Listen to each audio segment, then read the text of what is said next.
To my mind, I think the scouting and recruitment within a football team is probably as important as the manager is.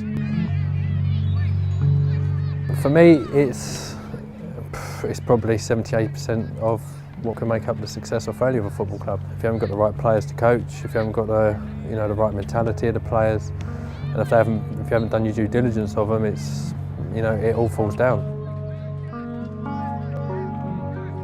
A manager's success will be based upon the success of his team, the success of his players, and most of those players will have been at some point throughout their careers scouted. It is difficult. You look for the unpolished talent, you look for the things that he does in games which that no other kid does really.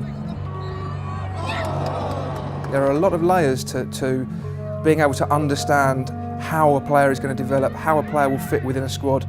Sometimes when you're looking at a young player in a street environment, in his own environment with his friends and the local club, they're never going to come in straight away and get into the academy system where it's a little bit more rigid. The making of a good scout is very simple. It's understanding what a manager wants within the player and then seeing a raw glimpse of that within a player that can be developed. On any given Saturday, in any given field, you'll find 20 guys watching a game of football, all effectively doing the same thing, but whilst they're looking at the same player, they're looking for a host of different things. You look at your technique, you look at your physical, you're looking at certain mental attributes in the game, then you look at the stuff around that, the character, the social. You may find that the scout's most important job as a scouting an 8, 9, 10-year-old would be his relationship with the parents. It does give you an indication of the mentality of a player. They've always got a decent upbringing. I think that holds them in such good stead when they're older as well.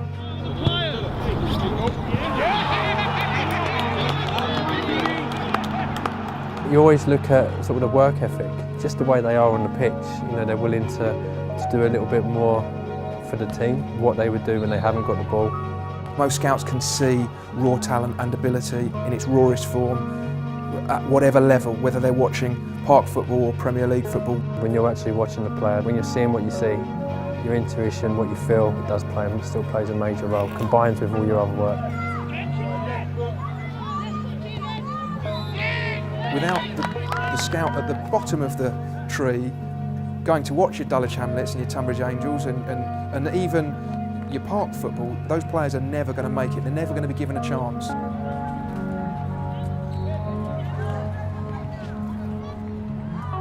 You're looking at maybe 1, 2 players maximum. Ideally, probably 1, because you want to see what he does, around the pitch or when he's not in possession of the ball and stuff like that as well. So it's more of a focus point, just looking at 1 player. A scout is focusing and honing down what he's looking for from that player. You look at how good they are on the ball, the technical quality. You're looking at maybe the physicality, the athleticism as well. Just have a look at him or tell him he's coming. Number 3 behind you. To me, the most important factor in the future success of a football club is its recruitment, undoubtedly. If you're not going to recruit correctly or you don't recruit successfully, you're going to have to buy success. That's expensive. The significant sums mean that actually more and more work should go into scouting players at a younger age that can be developed, that the money, the investment is in their development, is not in their purchase.